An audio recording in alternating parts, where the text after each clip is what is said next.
You grow up thinking something is wrong with you. You walk on eggshells, second-guess your words, rehearse your thoughts before you speak.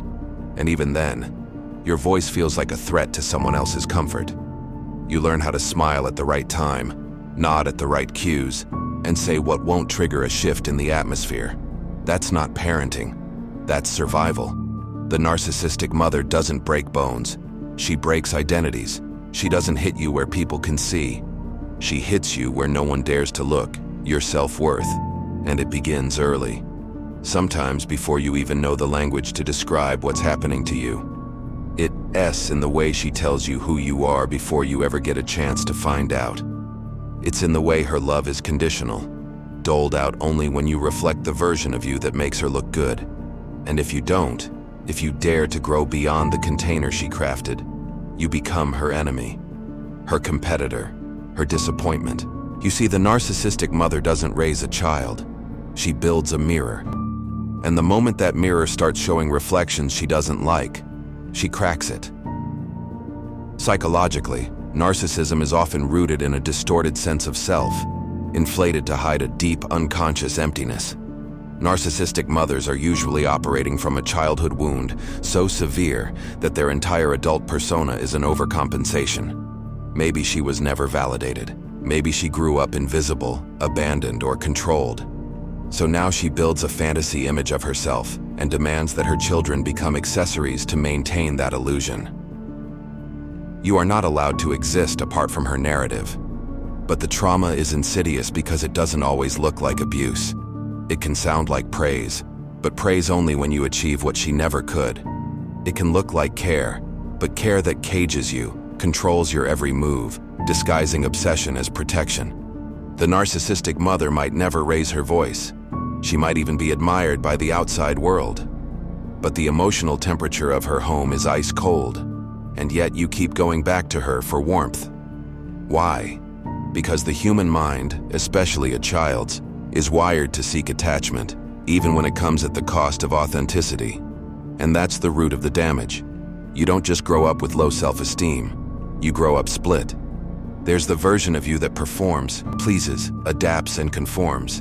And then there's the buried self, the silent scream, the child in the corner who was never allowed to speak because she might make mom feel small. The moment you said no, the moment you disagreed, the moment you set a boundary, you became selfish, dramatic, ungrateful. Psychologically, this is known as parentification. When a child is forced to regulate the emotions of the parent, you become the emotional caretaker, the stabilizer, the sponge for her unmet needs. She projects onto you her insecurities and calls it guidance. She envies your youth and calls it love. She competes with your potential and disguises it as concern. And yet, society teaches us that a mother is sacred, that to question her love is betrayal, that to create distance is cold-hearted. But what do you call a mother who weaponizes guilt, who rewrites history to make herself the victim, who can smile in public but tear you to shreds in private, then make you apologize for bleeding? You call her mom. And for many, that's the beginning of a psychological prison. The effects last long past childhood. In adulthood, daughters of narcissistic mothers often carry deep emotional wounds masked as personality traits. Perfectionism, people-pleasing, hyper-independence, anxiety, imposter syndrome. You never feel good enough because you were taught that good was whatever served her image. You attract relationships that mimic the emotional dynamic of your childhood, not because you want more pain, but because pain feels familiar. It feels like home. There's a cruel irony in the way trauma recreates itself through repetition. You find yourself in friendships, jobs, even romantic connections where you're performing again, twisting yourself into palatable shapes to earn love, to earn space, to not be abandoned. You start believing that maybe the problem is you, that maybe you're too emotional, too sensitive, too much. But those aren't flaws. Those are symptoms of long-term invalidation. And when you finally begin to wake up to the pattern, the cognitive dissonance can be blinding. Because even as you name the abuse, part of you still loves her, still wants her approval, still aches for the version of her that never existed, but that you were trained to believe could show up if only you worked hard enough, behaved better, achieved more. The narcissistic mother is a shapeshifter. One day she's kind and loving. The next, she's cold and withholding. This inconsistency is not random. It creates a trauma bond, an emotional addiction where your nervous system becomes hardwired to chase crumbs of affection, mistaking them for love. You become so used to scarcity that when someone offers real safety, you question it, sabotage it, flee from it. That's the depth of the psychological damage. It rewires your inner voice. You don't need her to criticize you anymore. You do it yourself. Her voice becomes your inner monologue. Every time you doubt your worth, every time you silence your needs, every time you prioritize others to your own detriment, that is the echo of her control still operating through you. But there is a way out, and it doesn't start with her. It starts with you. The remedy is not revenge, it's reclamation. You reclaim the right to exist outside her story. You stop editing yourself for approval. You start grieving, not just the mother you had, but the mother you needed. And then you parent yourself. You speak gently to the wounded parts. You protect your inner child with boundaries. You stop explaining your choices to people who are committed to misunderstanding you. You start practicing radical self-acceptance, even when the guilt screams at you to shrink. Healing from a narcissistic mother isn't just about therapy sessions or journaling prompts. It's a complete restructuring of your identity. It's choosing to no longer internalize her projections. It is understanding that you were not born defective. You were raised in a system that required you to abandon yourself to survive. But survival isn't living. Living is when you take back the narrative. When you stop waiting for her apology and instead write your own permission slip. Living is when you realize that the love you begged her for, you can now give to yourself.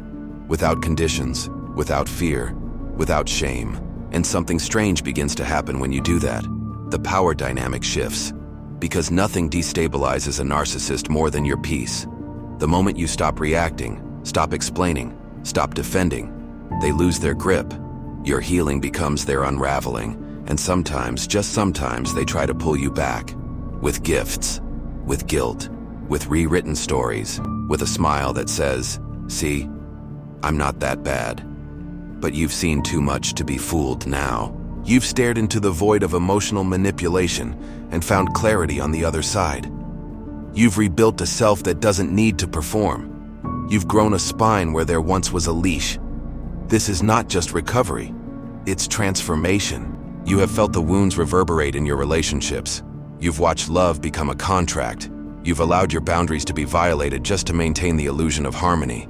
You've silenced your truth so that she would not feel exposed. You've dimmed your brilliance to avoid triggering her. But now that sleep is ending, you can't stay buried any longer. The deeper causal wounds often lie in the mother's own unmet needs. Her fear of abandonment, her terror of being seen as flawed, her desperate quest for validation. All of these were thrust upon you as your task. From infancy, she demanded you be her mirror, but mirrors lie. You reflected only what she wanted to see. You hid the parts that contradicted her fantasy. You developed a split self, the persona she tolerated, and the hidden self she could never contain. The effect of that splitting is fragmentation. Parts of you were locked away: anger, grief, longing, shame. You carry them in secret. In public, you are composed. In private, you rage, sob, shrink. Sometimes you catch your reflection, and you don't recognize her. That dissonance, seeing a stranger where you expected home, leaves you disoriented. The narcissistic mother will often wield triangulation as a weapon. She will recruit siblings, extended family, gossip, confessions to maintain control. The narrative is hers. The villain is you, the problem child. Smiles and loyalty seal the lie in public. Backstage, she rewrites memories. The effect is isolation. You question yourself, distrust your instincts, feel like the only one fighting unseen wars. Often, the subconscious system of forgiveness keeps you tethered. You latch to moments of kindness. She remembered your birthday. She called you my child. She invited you home for dinner. You interpret these as signs of transformation. But these are flickers in darkness, not dawn itself. They become anchors that drag you back to emotional dependency. The deeper psychological effect also includes somatic memory. Your body doesn't forget. The tension in your shoulders, the tightness in your throat, the ache behind your eyes on anniversaries you can't name. You are haunted by what was never named. You age with silent wounds. You make your peace with sleep as a sanctuary because waking feels dangerous. And yet the same trauma also births resilience. You are not composed of only wounds. The parts of you that survived are fierce. You have an instinct for autonomy. You see illusion. You recognize what others accept as normal. You have empathy for the broken. And you feel truth in places quiet people rarely dare to feel it. That paradox, pain and potency, is your inheritance. Now follow the path of remedy, not as a checklist, but as a reclamation of yourself. First, you must reparent the child inside you. Speak to her. Validate her anger, her grief, her confusion. Show her that her feelings have been real all along. Offer her safety you never got, not from her, but from within. Next, you must dismantle the internal narrator who echoes her voice. That part of you that still says, "You'll never be enough. You were ungrateful. You hurt her." That voice must lose its seat at your table. It can't be banished in one night. It must be shown a new narrative, compassion, accountability to self, and boundaries. Then, introduce structured boundaries. Distance, limits, refusal to engage in manipulative conversation. Not coldness, not pettiness. Clarity. You will no longer respond to passive aggression, guilt trips, or silent punishments. You will refuse to carry her emotional load just because generational chains told you to. Therapy, ideally with practitioners versed in narcissistic abuse, is a critical tool. But your healing isn't his or hers, it's yours. Tracking triggers, journaling, inner child work, somatic practices, shadow work to unearth the parts that were betrayed. Over time, as your mind, heart, and body align, you cease being reactive and become responsive. You may discover empathy for her, not as permission but as clarity. Sometimes narcissistic mothers are wounded women who never healed. You may forgive what cannot be condoned, release what must be released. That doesn't make you weak. It makes you sovereign. In time, your posture changes, not because you've forgotten, but because you've integrated. You speak less about her, more about yourself. You no longer need her to reflect your worth. You create tribes that see and validate you without cost. You become that safety you sought. You attract relationships where love is consistent, boundaries are respected, truth is held tenderly. When that day comes, you may return to her, not to beg, but to see whether she's changed. And if she has not, you walk away. Because you deserve a world that listens. You deserve love that doesn't harvest your pain. You deserve rest. You were never meant to survive, though you did. You were meant to thrive. You were meant to transcend. You were meant to take back your power, your identity, your body, your voice. And acting from that reclaimed self is the final unspoken revenge. Not vengeance, but self-resurrection. From here, the narrative is yours to write. Not through her eyes, but through your own.